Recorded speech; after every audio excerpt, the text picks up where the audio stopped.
Pada zaman kerajaan Majapahit, tepatnya pada masa pemerintahan Raja Hayam Wuruk, di sebuah desa di lereng Gunung Wilis, tinggallah seorang pertapa Buddha.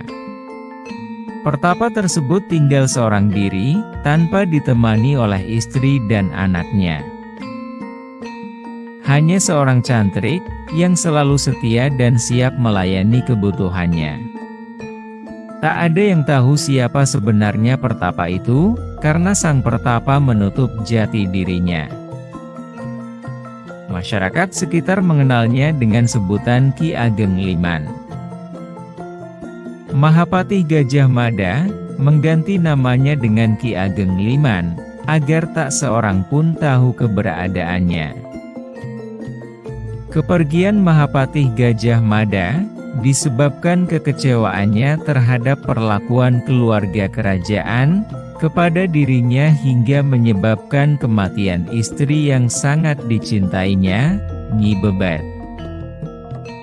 Kematian istrinya berawal ketika Mahapatih Gajah Mada berambisi untuk menjadikan Pulau Jawa sebagai pusat pemerintahan Majapahit di Nusantara.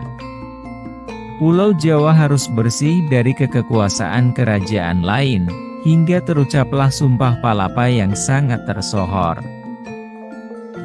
Pada saat itu, di Pulau Jawa masih ada beberapa kerajaan yang berdaulat. Salah satunya adalah Kerajaan Pakuan Pajajaran di Tanah Pasundan, diperintah oleh Raja Sri Baduga Maharaja. Mahapatih berambisi menundukkan Kerajaan Pakuan Pajajaran di bawah kekuasaan Majapahit. Karena besarnya tekad dan ambisi, Mahapatih Gajah Mada menggunakan berbagai strategi dan taktik berperang yang kadang penuh tipu muslihat. Salah satu taktik Gajah Mada adalah dengan berpura-pura melamar Dyah Pitaloka, putri Sri Baduga Maharaja, untuk menjadi pendamping Prabu Hayam Wuruk. Baginda Prabu tidak tahu apa maksud di balik gagasan lamaran yang diajukan oleh Mahapatih Gajah Mada. Beliau menerima usulan karena memang sudah lama menaruh hati pada putri kerajaan Pakuan Pajajaran. Mahapatih Gajah Mada diminta untuk melamar Dyah Pitaloka. Setiba di kerajaan Pakuan Pajajaran, Mahapatih Gajah Mada mengutarakan maksud kedatangannya melamar Dyah Pitaloka untuk diperistri Prabu Hayam Wuruk.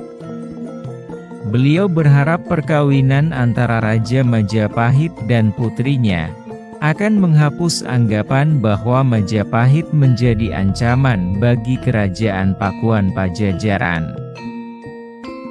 Rombongan kerajaan Pakuan Pajajaran berangkat menuju ibu kota Majapahit. Sesuai dengan kesepakatan, Prabu Hayam Wuruk sendiri yang akan menjemput sang putri. Namun, apa yang direncanakan manusia tidak semua berjalan sesuai dengan angan. Sri Baduga Maharaja tak pernah menduga jika penyambutan yang dilakukan oleh pihak kerajaan Majapahit terlalu berlebihan. Seluruh pasukan Majapahit bersenjata lengkap seperti hendak berangkat perang. Sri Baduga Maharaja lebih terkejut lagi ketika Mahapatih Gajah Mada menyampaikan bahwa Dyah Pitaloka adalah putri persembahan. "Apa maksud perkataanmu wahai Patih Mangkubumi Gajah Mada?" tanya Sri Baduga Maharaja, begitu mendengar penjelasan Mahapatih Gajah Mada.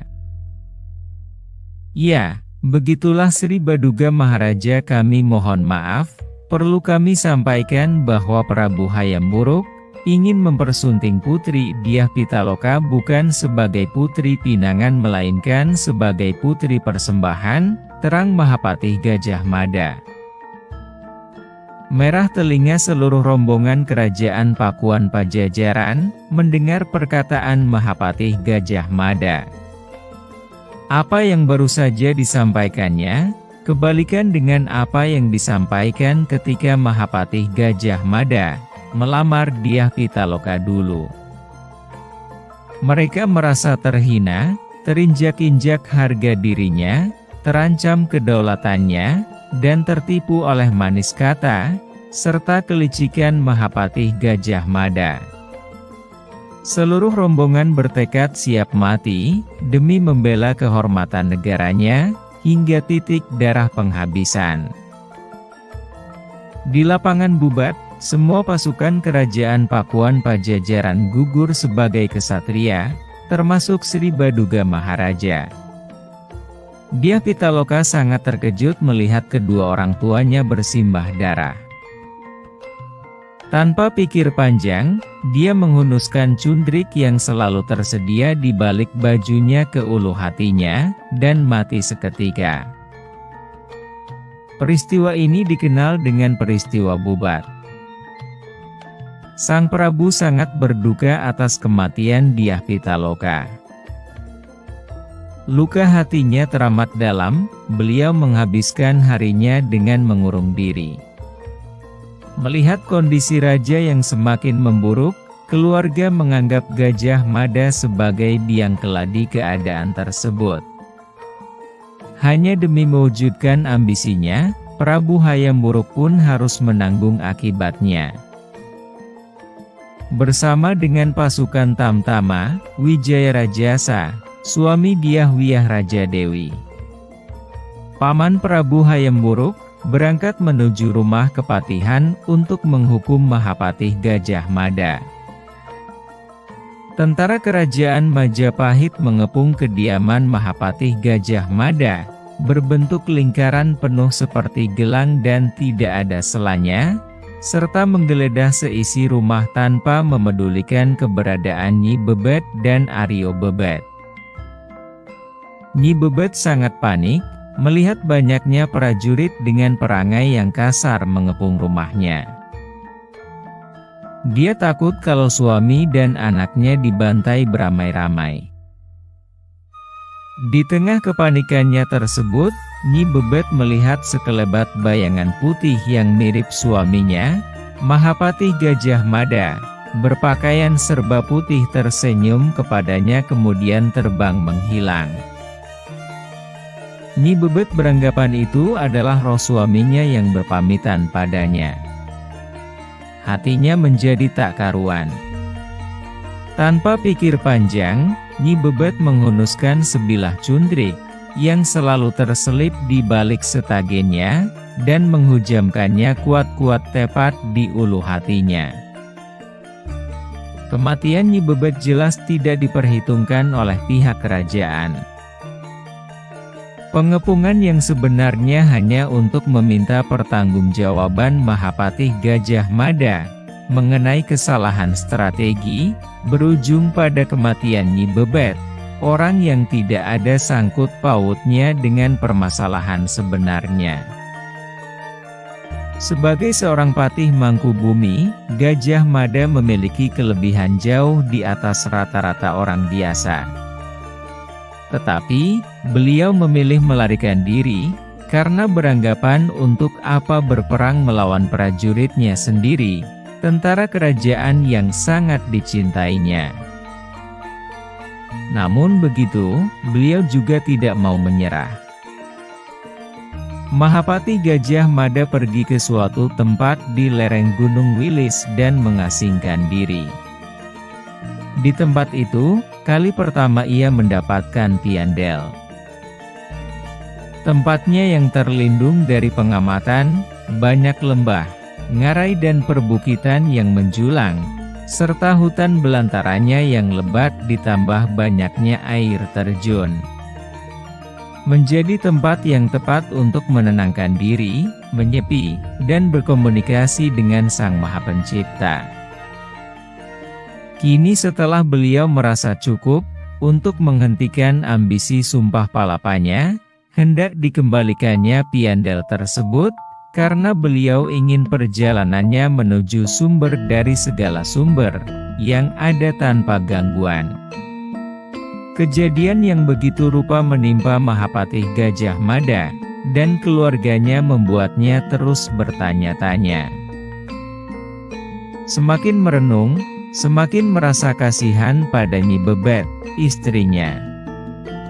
Tiap kali mengingat semua permasalahan yang dialaminya, sekujur tubuhnya memanas mulai dari ujung kaki hingga ujung rambutnya. Dia tidak mampu mengendalikan emosinya. Tiap kali terjadi, dia berendam diri di cucuran sebuah air terjun, yang banyak terdapat di lereng Gunung Wilis untuk mendinginkan jiwa dan raganya. Dari sekian banyak air terjun yang ada, yang menjadi tempat favoritnya adalah sebuah air terjun yang cukup besar, deras cucurannya, dan tak pernah berkurang airnya meski di musim kemarau. Setiap kali pikirannya memanas dan darahnya terbakar, saat itu juga dia akan menuju air terjun untuk berendam, memohon ampunan, dan petunjuk kepada Sang Maha Pencipta.